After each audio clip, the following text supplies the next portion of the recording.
ఉపకరణంపై పోరుకు 10 మంది ప్రముఖులను నామినేట్ చేసిన ప్రధాని మోదీ, ఉపకరణంపై పోరాటానికి చేయూతనందించేందుకు ప్రధానమంత్రి నరేంద్ర మోదీ 10 మంది ప్రముఖులను నామినేట్ చేశారు. వీళ్ళు జమ్మూ కాశ్మీర్ ముఖ్యమంత్రి ఒమర్ అబ్దుల్లా, వ్యాపారవేత్త ఆనంద్ మహీంద్రా, సినీ నటుడు మోహన్ లాల్, భోజ్పురి గాయకుడు నటుడు నిరహువా, షూటింగ్ చాంపియన్ మను భాకర్, వెయిట్ లిఫ్టర్ మీరాబాయి చాను, ఇన్ఫోసిస్ సహ వ్యవస్థాపకుడు నందన్ నిలేకని, నటుడు ఆర్ మాధవన్, గాయని శ్రేయా ఘోషాల్, సామాజిక సేవకురాలైన ఎంపీ శివామూర్తి ఉన్నారు. ఉపకరణంపై పోరాటాన్ని బలోపేతం చేయడానికి ఆహారంలో నూనె మోతాదు తగ్గించే విషయంలో చైతన్యం పెంపొందించడానికి ఈ బృందం సహాయపడుతుంది. అమెరికా వైశాల్యం 95.3 లక్షల చదరపు కిలోమీటర్లు. అది భారత్ వైశాల్యం కన్నా 3 రెట్లు, బ్రిటన్ కన్నా 40 రెట్లు, జర్మనీ కన్నా 27 రెట్లు ఎక్కువ. 2023లో ప్రపంచ జీడీపీ $106.17 లక్షల కోట్ల డాలర్లు అయితే అమెరికా జీడీపీ $27.72 లక్షల కోట్ల డాలర్లు. ప్రపంచ జీడీపీలో అమెరికా 26.10% వాటాను కలిగి ఉంది. ప్రపంచ జనాభాలో అమెరికా వాటా కేవలం 4% ఉంది. అది భారత జనాభాలో 24%గా లెక్కకు వస్తుంది. భారత జనాభా 146 కోట్ల పైమాటే కాగా, అమెరికా జనాభా 33 కోట్ల పైచిలుకు మాత్రమే. జీడీపీ రీత్యా ప్రపంచంలో అమెరికా తర్వాత స్థానం చైనాదే. కానీ ఆ దేశ జనాభా 140 కోట్లు. కాబట్టి జీడీపీలో ప్రజలకు చాలా తక్కువ తలసరి వాటా లభిస్తుంది. అమెరికా తలసరి ఆదాయం $82,769 కోట్లు. చైనా అయితే $12,614 పరిమితం. తలసరి ఆదాయంలో అమెరికాను మించిన దేశాలు ఉన్నాయి కానీ అవి ఆర్థికంగా అమెరికాతో పోటీపడలేవు. ప్రపంచ దేశాల విదేశీ మారక వినిమయంలో 58% డాలర్ల రూపంలోనే ఉన్నాయి. 2 దశాబ్దాల క్రితమైతే డాలర్ విలువలో వాటా 70%. ప్రపంచంపై అమెరికా ఆధిపత్యం కారణంగా ప్రధానమైంది ఈ డాలర్ శక్తి.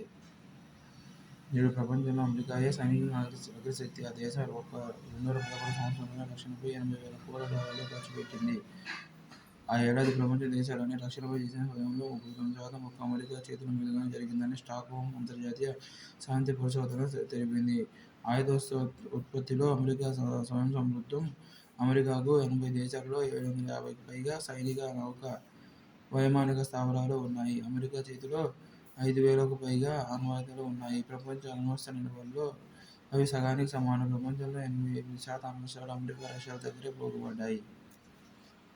ఫెంటనిల్ వంటి మత్తు పదార్థాలు అమెరికాలో అక్రమంగా రవాణా జరిగేందుకు కారణమవుతున్నాయని మెక్సికో, కెనడాలపై ఆగ్రహించిన ట్రంప్ ఆ దేశాల సరుకులపై సుంకాలు పెంచుతానని హెచ్చరించారు. చైనా మీద కూడా సుంకాల వేలును ఎక్కుపెట్టారు.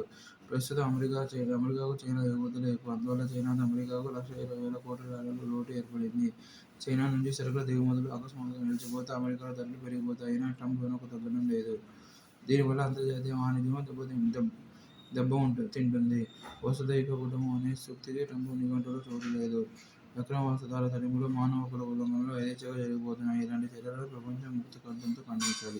ప్రెస్ మీడియా సమాచారాన్ని రాయడానికి, ప్రచురించడానికి, ప్రసారం చేయడానికి వ్యక్తి కంటే ఎక్కువ లేదు. తక్కువ కాదు. భారత రాజ్యాంగం 1950లోని ఆర్టికల్ 19(1)(a)లోని వాక్, భావ ప్రకటన స్వేచ్ఛ హక్కు నుంచి పత్రికలు, మీడియా ఈ హక్కును పొందాయి. భారత సార్వభౌమాధికారం, సమగ్రత, రాష్ట్ర భద్రత, విదేశీ రాష్ట్రాలతో స్నేహపూర్వక సంబంధాలు, పబ్లిక్ ఆర్డర్, మర్యాద, నైతికత లేదా ఓటు ధిక్కారానికి సంబంధించి ఈ హక్కుకు రాజ్యాంగం కింద విధించబడిన మాత్రం ఆర్టికల్ 1947లోని పరిమితులను ఏర్పరుస్తాయి.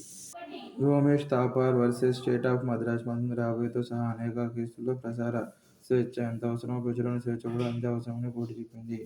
Bennett, Coleman and Co versus Union of India 1972 కేసులో కోర్టు పేజీలను సర్క్యులేషన్ నిర్ణయించే అధికారాన్ని వార్తాపత్రికలకే వదిలివేయాలని పేర్కొంది.